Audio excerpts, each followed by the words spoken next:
तर सुधीर मुनगंटीवारांना सत्तेची गुरमी त्यांचा माज उतरवायला लागेल। चंद्रपूरच्या खासदार प्रतिभा धानोरकर यांनी हे विधान केलेलं आहे।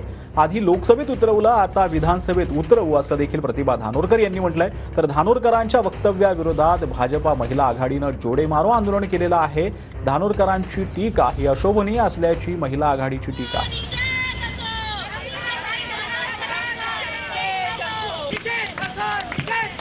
जेव्हा लोकप्रतिनिधी किंवा त्यांचे जबाबदार अधिकारी जातात तेव्हा ते 4-4, 5-5 तास भेटत नाही। आपल्यासारख्या चिल्लर माणसाची तिथं अजिबात किंमत नाही।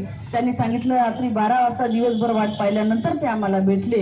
ही परंपरा आहे। कधी दिलेल्या वेळेवर तो माणूस कधी कोणत्या कार्यक्रमाला गेला नाही, तो सर्वसाधारण माणसाला भेटत नाही। म्हणून त्यांना जी गुरमी आली आहे ते उतरवाची असेल तर समोर विधानसभेच्या निवडणुका आहे आणि तुमच्या हातात आहे त्यांचा जो शिल्लक राहिलेला 50% माझा तो कसा उतरवाचा।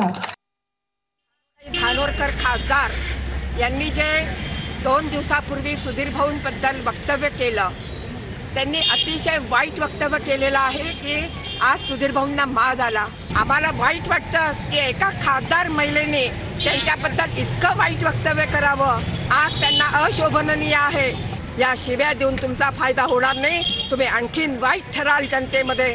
हा मी इथे आमच्या भारतीय जनता पार्टी महिला आघाडीतर्फे मी पूर्णपणे निषेध करते।